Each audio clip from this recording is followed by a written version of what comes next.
Hello,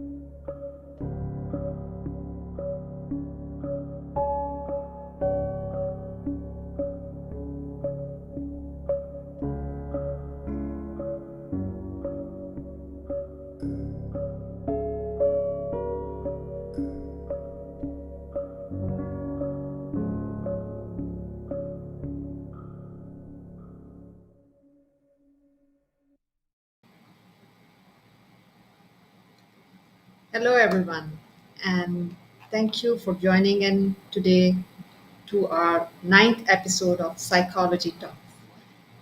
Today's topic is mindfulness. It's one of my favorite topic. Why? Because it's all about thoughts and minds. Most of the time, our mind generates constantly several thoughts, and we are busy in the chain of thoughts, not realizing that we are losing the moment, the joy in the moment. We need to, most of the time what we do is like either we are thinking about the past or the future, but like in all these confusion we are actually not living in the moment, so and we are losing the joy of the present moment. So today's topic is mindfulness, that how to focus on the present moment and how to make the most out of it. And that's why I've chosen the expert of this topic. And the expert is Jay. He is one of the best coaches in US and in the world, and there he's been like teaching mindfulness since couple of years. And how did he start this journey is basically in 2014. Jay's lost his father from sudden heart attack, and he felt devastated. This began a 6 years search to uncover a methodology to find success and fulfillment in life. It led him to join Tesla, and then in under 4 years, he worked his way to run up sales training at national level. It also led him to find peace, contentment, and fulfillment, no matter the external circumstances. And now Jay's mission is to leverage his skills and expertise to support professional aspiring for success while avoiding stress, anxiety, and burnout through one-to-one coaching and group coaching program. So let's welcome Jay to our program. Hello, Jay.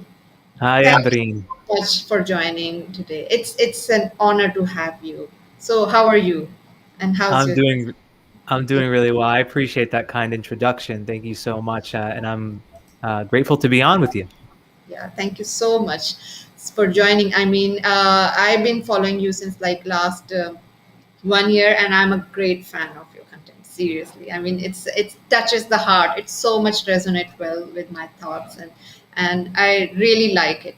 So let's see who has joined, because a lot of people are saying hi, and it's Muhammad Al Muhazi. Anthony is saying interesting. Amjad is here. Diana is saying interesting, and Dipyan is also saying great topic. Charmeen, hey Charmeen. Prasanti, hey Prasanti is from our LinkedIn at 2 Minute colleague, and she's very active there. Thank you for joining. And Dheeraj is also here. Hey, thank you so much. Dheeraj is not only the part of the LinkedIn at 2 Minute, he's the very active member and the part of the admin panel. So thank you all for joining today. So so, uh, tell us about a little bit about yourself, Jay. That why you chose this particular field, and as you know, we found that you found the fulfillment through this field. But what exactly is there in this field that actually excites you? And again, I would say that is there any like you faced any challenges while you picking up this field, or just tell us a little bit about your journey, that how you came into this field. Yeah. Sure. So you mentioned earlier some of my story, which is Yeah. what inspired me to look into how I can manage my own thoughts and emotions effectively while still achieving, because I am a driven person. I am Yeah. ambitious and I want to succeed, but I also want to be happy. And it almost felt as if you couldn't have both. You hear stories all the time of people who say they have to sacrifice so much, Yeah. and that's the only way to success. And I just didn't believe that. I didn't think that was true. And so what really drove me to then bring this to others was hearing things like how 83% of workers in the United States, where I live in the US, say that they are stressed out by their work. When I hear stats like 87% of people say they are disengaged at their work, Oh. that the stress and the pressure and the anxiety is causing them so much suffering. Mm-hmm. And I felt that there is something to be done here. This is a problem to be addressed because I had to address this problem myself. Yeah. And so I decided to make that my career, to help others who are in positions where they feel stuck, they feel stressed, they feel out of it, they feel like they don't know what the way forward is, but they do have this fire in them, this desire to make an impact. Now, some of the hurdles that I've personally faced is sometimes it's very challenging to have to go within and look at yourself. It's not the most comfortable thing to do. And Yeah. so having to break through that for myself and then be able to tailor that to help others do the same. And while it can be challenging, I would say it's the most fulfilling thing to see somebody really break out and be able to look at themselves objectively, see what's happening, and be able to make actual change to then get actual results. Yeah, that's very actually true, because most of the time what happens is people usually get so much busy in their lives, and then they forget to actually give a time to themselves, and they lose their true self. So that's very important to find, to explore who you are and why you are here.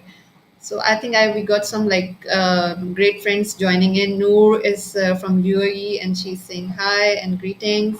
There's Sanjeev from also from uh, India. There are a lot of other people like joining in, and thank you for joining in. It's great to have you today with us. Shankar Ganesh is like saying good to see you both.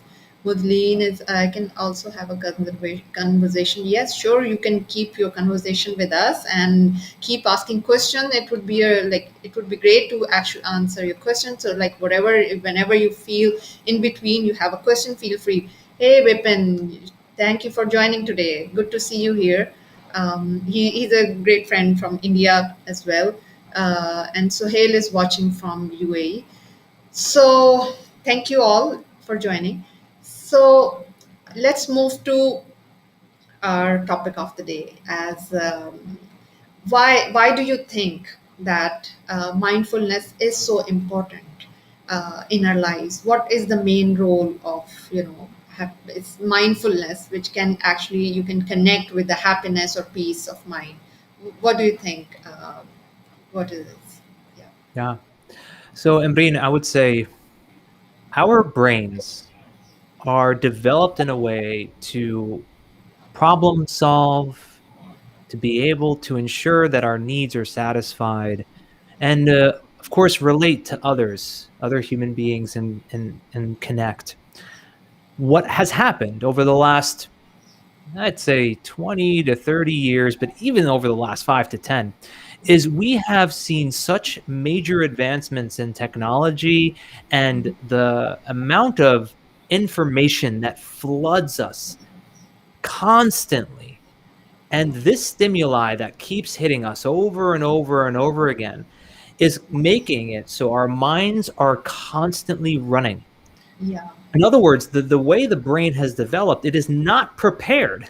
It is not prepared to handle the amount of stimulus that we get from these devices, from the computers, from the ads and the TV, and all of this is coming and coming and coming to where we never pause. And the problems with this are causing additional stress, nutritional anxiety, physical health issues. I Yeah. recently read that the World Health Organization said by 2030, mental health will be the largest and most the largest disease in the entire world. It will Yeah. take over as the disease that we need to attack the most by 2030. That's how much of a problem this has Yeah. become. And what we know from mindfulness and meditation is it offers us what I call space. So Viktor Frankl, an author who wrote A Yeah. Man's Search for Meaning, he once said between stimulus and response, there is a space. Mm. In that space, we have the ability to choose our response. And Yeah. in our response lies our growth and our freedom. Yeah. It's a very famous quote, and he's a very famous author. But that Yes. space is what we need, and we don't have enough of it. And what mindfulness and meditation offers, and this is scientifically proven through fMRI scans, the way we look at brains and how people react to stimuli, to threat. Yeah. When we have mindfulness in our lives, we have the ability to slow down, to Yeah. respond and not get caught up in our overthinking minds and our stresses and our anxieties, and be able to make better decisions, live happier, sleep better, be healthier, and overall just live more fulfilling lives. Yeah, absolutely. I agree with you. Ahmed has joined. Ahmed Khalid. Hey, thank you for joining. He's a great friend. So I agree with you. Basically, because of all these technological advancement, I mean, we are constantly bombarded by the information, and that's the problem, that we hardly get our time to actually think. Like whenever, for example, if I'm on the computer, I'm thinking about the next task, not even giving the full attention to my work. I mean, maybe, and most importantly, what I have noticed with my kids and with others also, like what they are actually, they may be, or even we ourselves, we're focusing on the work, but then again we're thinking about the next task and the Mhm. next task and the next task. We constantly, it's our mind has become sort of like a multitasking machine all the time. Yeah. We're not only focusing on one thing but several things at a time, and that is the reason, like, our mind is constantly filled with thoughts, and the task, I wouldn't say thoughts, the task, I would say, because okay, we have to do this, maybe after that we need to, even if we are watching a TV, a Netflix, or something entertainment, we, our mind is constantly busy in something, and that's how it's basically, that's when we lose that. Okay, we need to just step back and just pause and enjoy that, or see that what's happening and why we are so much busy in that. And because once you pause or you step, then only then you'll be able to take control, because otherwise you're just going in the flow. So I think that's very important part, that when we start doing, practicing mindfulness, we are able to actually control, have a control on our lives, on our thinkings, on our minds. So Yeah. completely, yeah, agree with you on that. Wonderfully said. Yeah, absolutely. And I'll just add this too with the multitasking. We have enough science and research to prove that it's actually not possible. You True. cannot multitask. If you think Yeah. you can, what you're really doing is embedding the way you described it. You're jumping from task to task to task to task. Your mind cannot do multiple things at once. It Yeah. focuses on one thing at a time. And that's why oftentimes people aren't as productive. And it's what leads to a lot of procrastination and a lot of reasons why you don't get the results that you want, is because you're allowing, as you described, the mind to just take control, and you're now the servant to the mind, and you're just going all over the place wherever the mind leads you. But Exactly. with mindfulness, what how I like to describe it is, you create the ability to relate to your thoughts more effectively. So Yeah. you can't say, I wouldn't say you control your thoughts, because that's a big statement, and it's very I think it's a little different than that. It's more of, you control how you relate to your Yeah. thoughts. Yeah, I agree with that on that. In fact, once I was actually watching your live show, and then you described very well about the distraction, or maybe it was your post or something. That, once our mind is distracted from one thing, that I think it takes 18 minutes or something to come back or something. And it was like very interesting 20 fact, I think. So it was really sort of an eye-opening fact, because it's very easy. Sometimes when we're working, we get the message and we see it, but our thoughts break down, we focus on that, and again, to go back to the work, it needs like 20 minutes or something to focus again. It Yeah, it was was 20, really, 23 minutes, something like that. 23 minutes. I forget the exact data point, but yeah, but it was even if very it's interesting 20 and minutes, amazing fact. Yeah, it was right? really nice. Yeah. Yeah.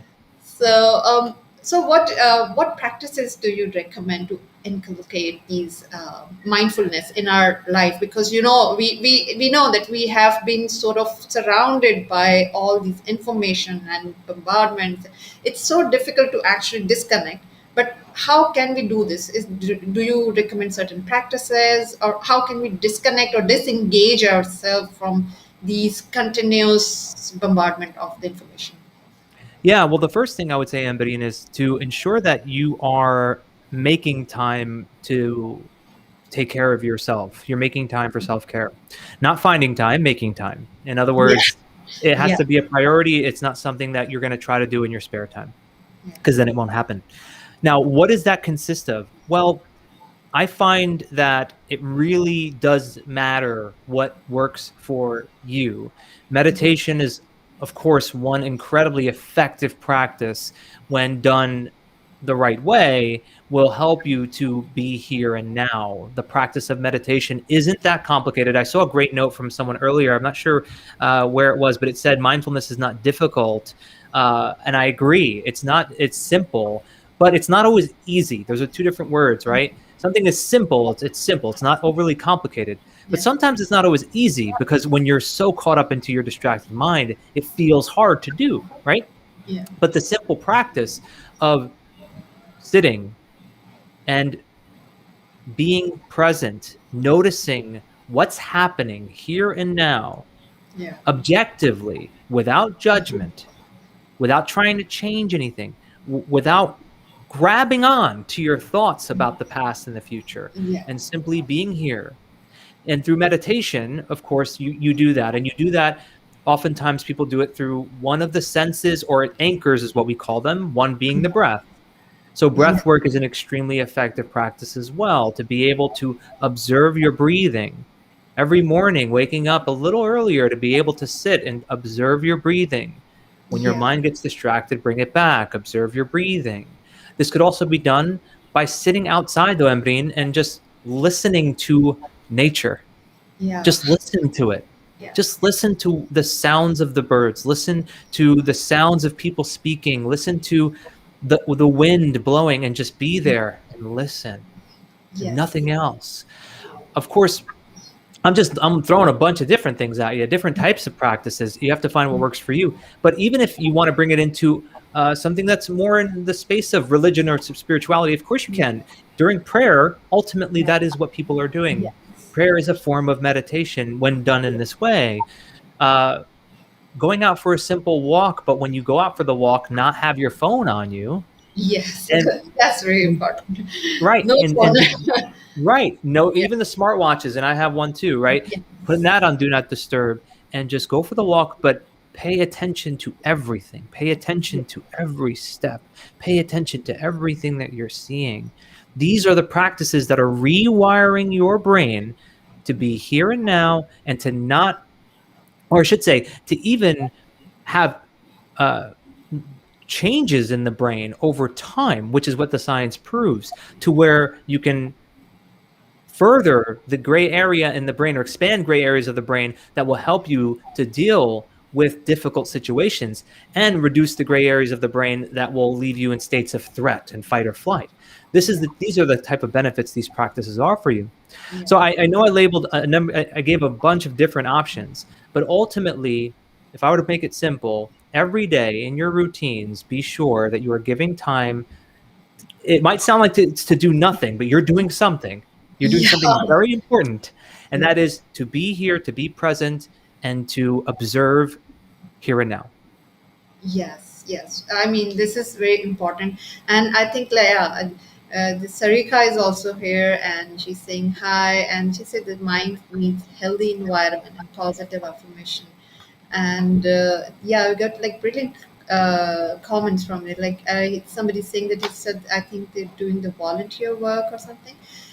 Yeah, whatever like you do, you can do the volunteer work, but you have to be present at there. What I usually sometimes, when I was conducting a workshop on parenting, and what I did was I told them to actually be present with the like with the kids. I was, because that was a workshop for the parenting, and I said like, be there, and be there with your five senses. Yes. It's very important to have, like, for example, if you are with your kids or your, or just hug them and feel it with your five senses: touch, smell, taste, whatever, like whatever. You need to be there in one present moment and feel Yes. it in the entirety, I would say, with every sense. And that's how you actually feel the moment and enjoy it.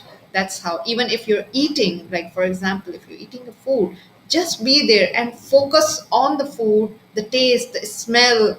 And that's how you can do it. And these are the things, as I think Sarika mentioned, or some comment there, that you just need to remind yourself that focus on the current moment, the enjoy moment, and just, Right. and these are the present meditation, of course, the breathing exercises, and it does wonderful. I mean, it does develop great habit, but then again, you can't do meditation the 24/7. But these are the small practices that when we do it, we become, aware of the moment, and we become more sort of accustomed to this mindfulness practice, and that's how we inculcate it in our routine. That's completely, I mean, and then we realize that, how much we were missing on the life if when we're not practicing mindfulness. Yeah, well, what you just described, Ambreen, right? The eating, for example, that Yeah. is a form of meditation. Yeah. So you can meditate throughout the day if you choose to, if you're intentional about it, Yes. right? If I love the example you gave of hugging a child, right? I have my daughter is 9. When I feel that hug, I savor it a bit more than I used to. Exactly. I Yeah. hold on to it a bit more. I let myself really fully experience it, because this is where life is, Yes. everybody. This is the Yes. now is where you experience life. Don't be missing out on life because of all the tasks that you think that you have to do. Yeah, yeah. Okay, one question that usually I often hear from the people when I tell them about the mindfulness, and I will ask the same question to you. Like, basically, what they do, what they ask is like, they say that life, you have to keep an eye on the future while you're working on the current task. That's how you actually um, shape up your future. So how do you tackle that? Because I know, like, we are preaching about being in the present moment, but then Mhm. you need to have, keep an eye on the future as well. You can't avoid it. So how, what would you say in response to that? Yeah, I absolutely understand the point, and I hear it quite Yeah. often as well. Yeah.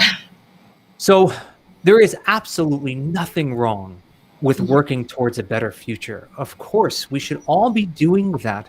But when do we work towards a better future? We do Yeah. it only now. We do it here. You True. cannot build a better future when your attention is on the future. Now, when you want to plan for your future, and you want to set goals for yourself, I highly encourage it. Every client that I work with, we are setting goals. We are very specific about what it is that we are looking to achieve in the next 3 months, 6 months, and so on. But the difference is, what are you attaching to? So I'll explain. If you are attaching to the future, suggesting that I will only be happy when I get X, Y, and Z in the future, you are saying in that statement that you are not happy now, that you are lacking something in the here and now. Yeah. And this is what's causing so much suffering Yeah. in people that I meet, because they're saying, I am not okay. I am not enough Yeah. here and now. I will only be better when I get that. But here's the reality, everybody. When you get that, guess what? You're going to be happy for a little while, but then you're going to Yeah. want the next thing, and you're going to want the next Yeah. thing. And you're going to be in this constant state of being dissatisfied. So, what I would say to anybody who says, oh, well, I have to plan for the future. Of course you do, but you don't need to attach to it. You don't Yeah. need to cling to it. You don't need to tell yourself that only in the future I'm going to be my full self and I'm going to be the version of me that I'm happy with. No, that's who you are right now. Be here, be now, be happy with who you are. Yeah. See yourself as a whole person, WHOLE, Yeah. whole, complete person, True. and work towards something that you want to achieve, but do so with a sense of playfulness. Yeah. Yeah. where I think we take life too seriously. It's Very. great to have these goals, right? Go for them, go for them. But don't tell yourself that I need that in order to be happy. No, you Yeah. don't. You don't. Yeah. Because happiness isn't out there. Happiness is only in here. Very true. I think somebody could question, like, Muhammad Babar is saying that what is negativity of mind?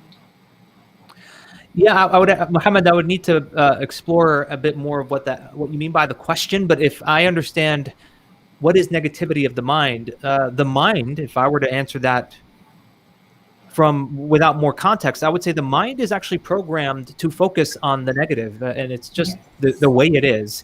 I call it negative bias in my program, but we know from statistically, for every 5 thoughts that we have, 4 of them are negative, perceived negative, which would mean we're focusing on the things we don't have. We're thinking about all the things that we have but don't want. We're thinking about all the problems, all the things that we have to fix. And that's actually it's not all bad. It's a Yeah. good thing. It helps you to survive. you know, if you Yeah. weren't trying to fix things, if you weren't trying to make sure you had food to eat, and you were only thinking about the positive, you might not live very long. Absolutely. However, it could go too far to where you aren't you're unhappy because of it. It's creating a lot of suffering. So things like journaling and being around positive people, surrounding yourself in those kind of environments, and giving yourself time throughout the day to be still and to be quiet, you're able to at least reprogram your mind a bit to where you aren't focusing so much on the negative, and you can shift towards a more healthy balance and to Yeah. focus more on the positive. Yeah, very true. Actually, I would just add a little because negativity, as you are already described very well, that our mind is actually sort of programmed to actually think negativity, and that's what one of the I forgot the name, the founder of the CBT, cognitive behavioral therapy, so said it's he called these negative thoughts ants like automatic negative thoughts because that's how our Yeah, actually mind is designed I like because that. ants are invaded when we are actually thinking. And why does it happen? Because of these negative thoughts are meant to protect our well-being because they are like they constantly tell us to they protect us from going into dangerous area. So that's how our these are our default programming. But we need to learn that okay, we know we don't need to get stuck in those negative thoughts. And then in that I forgot the name of that person, but he said like you have to transform these ants to you have to pet these ants, pet like positive enforcing thoughts, reinforcing thoughts, something like that. So through the positive enforcement and you need to transform these thoughts into positivity. And then okay, you said okay, like for example, if you have an interview tomorrow and you're feeling anxiety and anxious, it's okay. You tell yourself that okay, these are the negative thoughts and I am working towards it, and take it like as a positive. Okay, like if you need to work and then you prepare well, but once you prepared well, just tell your mind that okay, I have addressed to your I mean these concern, and now I am like sort of excited about it. Like you need to change these feelings because the fear, excitement and anxiety has the same sort of physiological reactions in your body. So just by Hmm. tricking your mind, like okay, I'm not feeling so much anxiety, I'm just feeling more sort of excitement. So like just tricking a little bit or just being aware of it and know how to handle it. And that's how you can actually take sort of charge of yourself, your thoughts, that you can how you can channel your thoughts. Hey, Ligia. Ligia is also like most things I have learned about mindfulness is thanks to this young gentleman, Jay. Hey, Yes, Lahia, thank you I so learned a much. lot about mindfulness from Jay.